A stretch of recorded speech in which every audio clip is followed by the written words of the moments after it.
tout peut arriver. Satan lui enlève les yeux, symbole de sa vision. Deuxième chose, Satan rase sa tête. Je vais vous dire une vérité. Vous êtes des enfants de Dieu, il faut apprendre à courir après le donateur au lieu du don.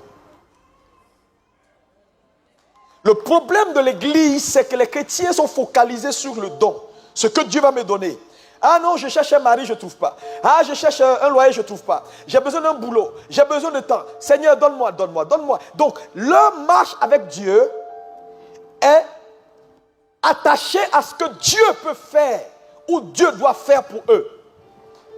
C'est dangereux. Parce que Satan peut tuer le don, mais il ne peut pas tuer le donateur. Satan peut te prendre ce que Dieu t'a donné, mais il ne peut jamais te prendre celui qui t'a donné. Alléluia. Samson avait le pouvoir, la puissance. Mais Satan lui a pris sa tresse. Il s'est levé. Le pouvoir n'était plus là. Heureusement, Samson n'était pas qu'attaché à la tresse ou au don. Parce que plus tard, la Bible nous révèle que Samson, bien qu'ayant perdu le don, n'a pas perdu Dieu. Ma prière pour toi, c'est que tu ne perdes pas Dieu. Parce que Dieu, dans la vie d'un homme, représente ses racines. On peut couper un arbre, lui enlever ses fruits. Tant que la racine demeure, l'arbre va repousser.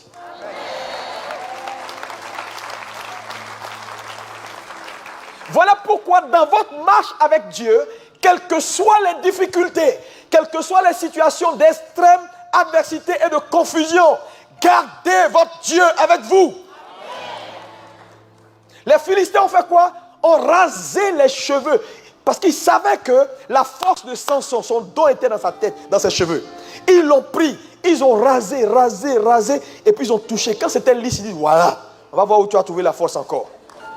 Mais ce que les Philistins ne savaient pas, c'est qu'en rasant les cheveux, ils ont oublié d'enlever les follicules capillaires.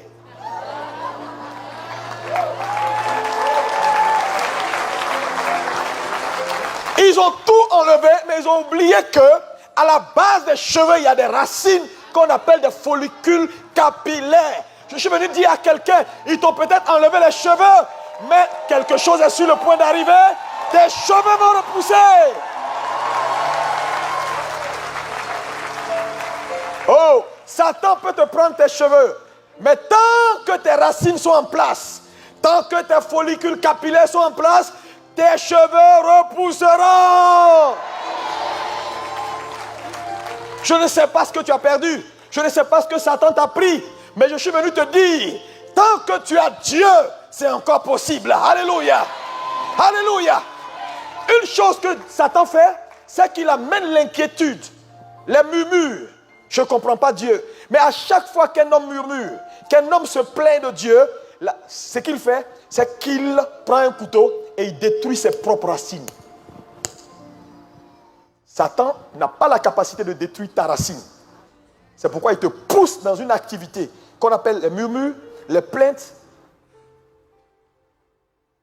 le manque de foi, pour que toi-même tu endommages ta propre racine. Et quand tu endommages ta racine, même Dieu ne peut plus rien faire pour toi. Parce que la racine d'un homme, c'est Dieu. Et tant qu'il a Dieu, il peut encore faire repousser les choses. C'est un point important qu'il faut que tu le saisisses. Tu saisisses. Ce point est essentiel. Garde Dieu, quel que soit ce qui arrive. Garde Dieu. Il dit, quand je marche dans la vallée de l'ombre de la mort, je ne crains aucun mal, car il est avec moi. Dieu est toujours avec toi dans ta barque. Son silence est juste un silence. Ce n'est pas son absence. Dieu fait toutes choses belles en son temps.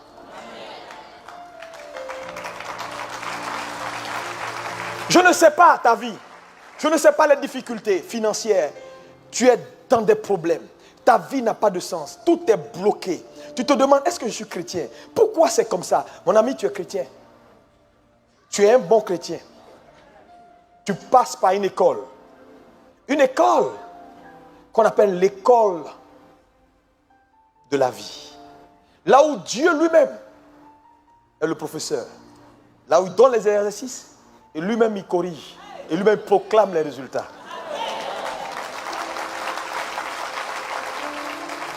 Cette école, frère, est une école extraordinaire. Comment vous pouvez expliquer que Dieu, après que les enfants d'Israël soient sortis d'Égypte, la Bible dit, Christ était celui qui les conduisait. Le jour est la première position que Dieu leur donne dans leur sortie d'Égypte, c'est où? Il les envoie à Mara. Comment Dieu peut conduire des gens et puis les envoie à Mara? Le Mara, c'est le lieu où les eaux sont amères. Donc Dieu peut conduire les gens à Mara alors. Je ne savais pas. Hein? Parce qu'il faut sortir dans votre tête. Oui, quand on est avec Dieu, oui, quand quelque chose est mauvais, quelque chose ne va pas bien. Non, mon ami, si Dieu t'aime, il va te tester pour voir jusqu'à où ton amour pour lui est. Si tu n'as pas encore connu ces choses-là, c'est une question de temps. Dis à ton voisin, c'est une question de temps. Il n'y a pas d'attestation sans test. Non, il n'y a pas d'attestation sans test. Tous les grands hommes que vous connaissez dans l'histoire, qui ont fait des exploits pour Dieu, demandez leur histoire. Vous verrez qu'il y a eu des moments de grande bataille. Là où Dieu a construit leur foi, là où Dieu a fixé leur foi, là où Dieu a bâti leur vie, ce n'est pas quand tout allait bien, c'est quand ils sont passés des moments de difficulté. Et c'est dans ce temps-là que Dieu veut voir jusqu'à où tu es digne de confiance. C'est pourquoi je t'ai posé la question, est-ce que Dieu peut te faire confiance avec des troubles?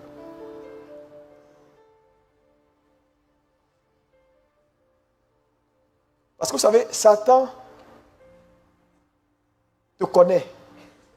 Satan, c'est un vieux, il est là il y a longtemps. Il était là avant nous. Le premier habitant d'Éden, ce n'est pas l'homme, c'est Satan. La Bible dit, tu étais en Éden, le jardin de Dieu, parlant de Lucifer. Tu marchais au milieu des pierres intercellentes. Ézéchiel. Pour dire quoi? L'homme n'est pas le premier habitant d'Éden. Hein. Nous sommes venus après. Satan est là, il connaît Dieu, il connaît tous les rouages. Il ne faut pas jouer avec lui. Il connaît plein de choses. Quand Jésus a été baptisé, une voix s'est fit entendre du ciel. Celui-ci est mon fils bien-aimé en qui j'ai mis toute mon affection. Satan revient sur la montagne pour dire, si tu es le fils de Dieu, ordonne. Il a bien entendu. Mais il vient vérifier si réellement, lui-même il est conscient qu'il est le fils. Tueur des géants, nous sommes des tueurs des géants. Satan va venir vérifier si tu es un tueur des géants. Il va dire, voilà géant, tue-le. Maintenant tu dis, hey, je ne comprends pas. Oh, pasteur Jacques, vraiment, il faut que tu m'aides parce que là, je ne comprends pas. Tu n'as pas de vexé là, parce que là, ça ne va pas. Non, il n'y a pas pasteur Jacques ici. Il n'y a pas pasteur Abi. Mon ami, tue le géant. Tu dis tout le temps, je suis tueur des géants, non? Tue-le.